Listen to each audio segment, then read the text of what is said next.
게 초콜릿에 의한, 초콜릿을 위한 와인이기 때문입니다.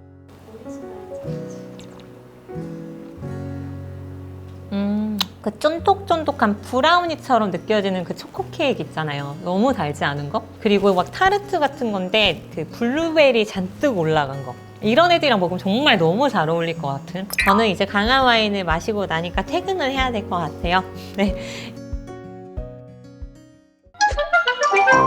네, 여러분 잠이 오지 않는 와인 한 잔이 생각나는 밤. 와인을 한 잔 마시고 싶은데 고민에 빠지게 되죠. 저 와인을 오픈하면 하루만 지나도 맛이 달라지는데 저걸 내가 750ml를 다 먹어야 되나? 정말입니다. 저도 부담스럽다고요. 이럴 때 오픈하고 나서도 최대 2주에서 1년까지도 보관 가능한 와인이 있다면 어떠신가요? 포티파이드 와인, 강화 와인. 한마디로 알코올 도수를 강화해서 주정 강화 와인이라고도 부르는데요. 일반적인 와인에 굉장히 높은 고도수의 브랜디를 첨가해서 만들어지죠. 네, 주정 강화 와인은 드라이한, 달지 않은 와인도 있지만 보통 높은 알코올 도수와 달콤하고 부드럽고 밀도가 높은 풍미의 디저트 와인으로도 사랑받는데요. 대표적인 강화 와인으로는 포르투갈의 포트, 마데이라 섬에서 생산되는 마데이라, 그리고 스페인의 쉐리 와인이 대표적인데요. 오늘은 포르투갈의 두 강화 와인인 포트와 마데이라를 만나보려고 합니다. 네, 포트는 왠지 포르투갈의 줄임말일 거라고 생각하는 분들이 꽤 있는데요. 포트라는 이름 유래는 17세기 후반 포트를 전 세계로 수출했던 서쪽의 항구 도시 포르토라고 하는 곳에서 유래가 됐습니다. 포트는 와인이 발효되는 도중에 알코올 도수 한 77도 브랜디를 첨가해서 만들어지는데 이 높은 알코올 성분이 효모를 발효를 더 이상 못하게 이렇게 중단시키죠. 미처 알코올로 변하지 못한 그 당분들로 인해서 굉장히 달콤한 맛이 나게 됩니다. 브랜디는 전체의 약 30%에 달하는 양이 첨가가 되고요. 포트의 법적 최소 알코올 도수가 17.5도예요. 보통 18에서 20도 정도의 높은 알코올 도수를 갖고요. 이와 같이 높은 알코올 함량은 와인의 천연 방부제 역할을 하기 때문에 운송 방법이 발달하지 않았던 과거에 사실 필연적으로 생겨나게 된 와인인 것 같아요. 그리고 장거리를 운송하기에 적합한 이 와인들은 대부분 섬 혹은 아까 포르토처럼 항구 도시에서 발달하게 됩니다. 사실 이 포트를 구입할 때 사람들이 되게 어려워하는 게 도대체 루비 포트는 뭐지? 토니 포트는 뭐지? 그 이름에 따라서 선택하는 걸 좀 어려워하시는데 쉽게 설명을 드리면 컬러에 따라서 크게 포트는 루비와 토니 포트로 나뉩니다. 레드 컬러의 굉장히 신선하고 붉은 과일량의 특징인 루비 포트는 조금 큰 대형 오크통, 큰 통에서 산소와의 접촉을 최소화해서 한 2, 3년 정도 숙성을 거치는 반면에 토니 포트는 더 작은 오크통에서 보다 많은 산소랑 장기간 이렇게 노출시켜서 숙성시키기 때문에 여러분들 집에서 뭔가 액체 보관할 때 더 적은 양을 이렇게 보관하면 더 빨리 산화가 되잖아요. 그거랑 똑같은 원리라고 생각하시면 되세요. 갈색 컬러, 산화된 컬러와 견과류 그리고 카라멜 같은 향이 실제로 느껴지게 됩니다. 네, 루비 포트 타입은 크게 한 3가지 정도로 설명을 드리려고 하는데요. 먼저 첫 번째로 레이블에서 만나볼 수 있는 용어가 루비 포트 굉장히 붉은 과일량 초콜릿 풍미도 강하고요. 일단 가격이 굉장히 합리적입니다. 2만원에서 3만원대로도 대부분 여러 빈티지라고 하죠. 여러 해에 수확된 포도로 만든 와인을 블렌딩해서 대형 오크통에서 한 2에서 3년 정도 숙성을 거칩니다. 두 번째로 한 3, 4만원대로 구매할 수 있는 루비포트가 있는데요. 레이블에서는 LBV, Late Bottled Vintage Fruit 라고 쓰여있는 걸 보실 겁니다. 매년 단일 빈티지 한 해에 만들어진 와인을 최소 4에서 6년 이상 큰 오크통에 숙성시켜서 출시가 되고요. 그래서 장기 숙성할 필요 없이 바로 마시는 게 좋습니다. 세 번째 포트가 사실 럭셔리 포트의 시작이라고 이야기하는데 빈티지 포트예요. 가장 고가로 판매되는 이 빈티지 포트는 작황이 좋은 해에만 만들어지는 특별한 와인이에요. 10년 동안 3회에서 4회 정도 만들 수 있어요. 오크통에서 2년 이상 숙성한 후에 병입을 하게 되고 이 병입한 다음부터 10년에서 40년 이상까지 숙성을 진행을 합니다. 숙성한 다음에 훨씬 더 부드럽고 농축된 맛이 나고 얘는 여과를 따로 와인을 만들 때 하지 않아서 숙성 과정에서도 찌꺼기도 많이 생겨요. 사실 디캔팅이 가장 필요한 와인을 이야기하라고 하면 그 중에 하나가 바로 이 빈티지 포트입니다.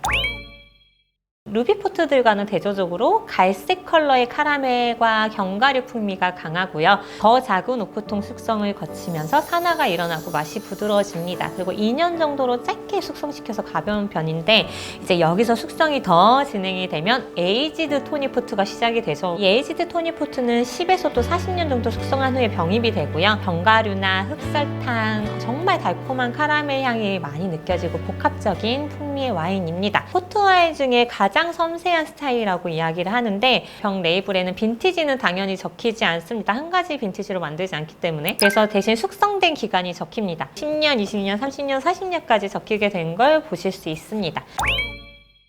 네, 15세기 셰익스피어의 작품 헨리 4세에 등장하는 캐릭터 팔스타프가 치킨 다리 한 조각과 마데이라 와인 한 잔이라면 자신의 영혼을 팔겠다라고 하는 장면이 나옵니다. 얼마의 영혼을 파시겠어요, 여러분? 10억? 너무 저 쌀 수도 있다고? 10억이 너무 싼 거 아니야? 10억 그래? 마데이라 와인은 이름 그대로 포르투갈의 마데이라라는 섬에서 생산이 되는데요. 15세기 이후 대항해 시대를 맞아서 아메리카 대륙으로 향하는 배가 급증하고요. 그리고 수출하는 배들이 굉장히 많이 늘어났죠. 마데이라 섬은 이 대서양을 횡단하는 선박들에 약간 잠깐 멈췄다가는 휴게소 그리고 보급 기지가 됩니다. 그래서 이 배들에 실려서 수출되면서 장기간 운송되는 마데이라가 긴 항해를 견디기 위해서 브랜디 같이 높은 도수의 술이나 사탕수수로 만든 주정 같은 걸 첨가해서 운행을 했는데 오히려 적도 진하고 숙성되면서 더욱 맛이 좋아지는 걸 발견하게 되죠. 만들어지는 방식이 여러분들이 아는 일반적인 와인과 굉장히 다르고 독특합니다. 보통 95도의 알코올을 첨가해서 와인의 알코올을 한 14에서 18도 정도로 맞추는데 이렇게 와인이 완전 발효되기 전에 브랜디를 첨가하는 과정은 포트와인이나 다른 강한 와인과 좀 유사한데요. 45도 이상의 고온에서 와인을 좀 가열, 숙성을 거친다는 점이 굉장히 다른 차별점입니다. 다우사의 너바나 리저브 포트인데요. 품종은 투르가 나시오날, 뚜리가 프랑카. 알코올 도수가 20도네요. 여기 초콜릿이 굉장히 많이 그려져 있는데 이 와인이 바로 초콜릿을 위한 와인이기 때문입니다. 초콜릿과의 최고의 궁합을 위해서 이 와인 메이커들하고 그리고 초콜릿으로 유명한 벨기에의 한 그 팀이랑 그 연구를 해가지고 실험 끝에 태어난 역작이다라고 이야기를 많이 합니다.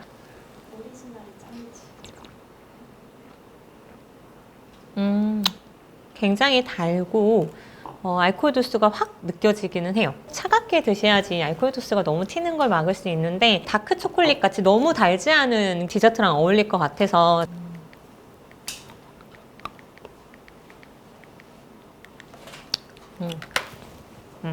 그 쫀득쫀득한 브라우니처럼 느껴지는 그 초코 케이크 있잖아요. 너무 달지 않은 거? 그리고 막 타르트 같은 건데 그 블루베리 잔뜩 올라간 거. 이런 애들이랑 먹으면 정말 너무 잘 어울릴 것 같은.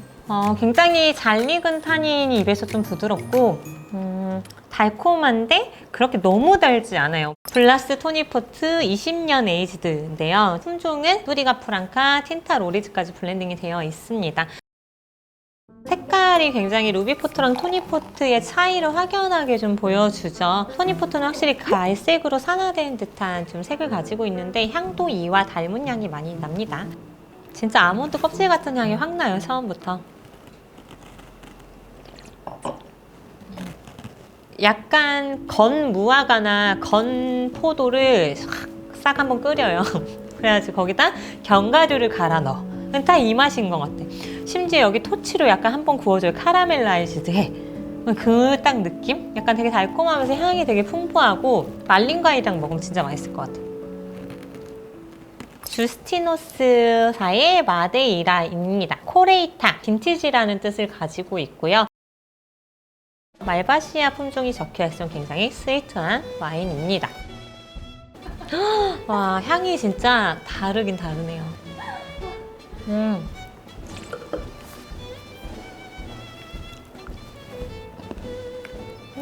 견과류랑 먹으면 잘 어울려요. 이거 한 봉 있으면 될 것 같아요. 진짜로. 와인 자체도 견과류 향이 강한데 말린 과일 향까지 크랜베리랑 너무 잘 어울려요.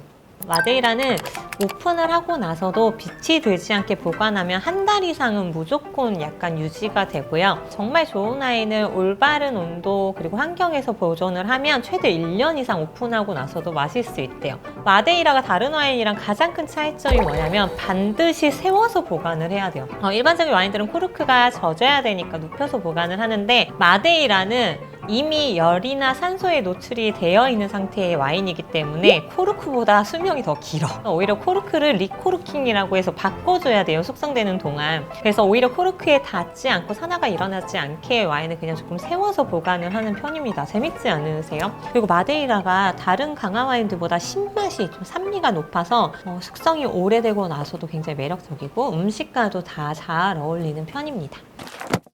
달콤한 디저트 와인이 필요할 때, 그리고 잠 안 오는 밤 강화 와인에 한번 도전해 보시면 좋겠습니다.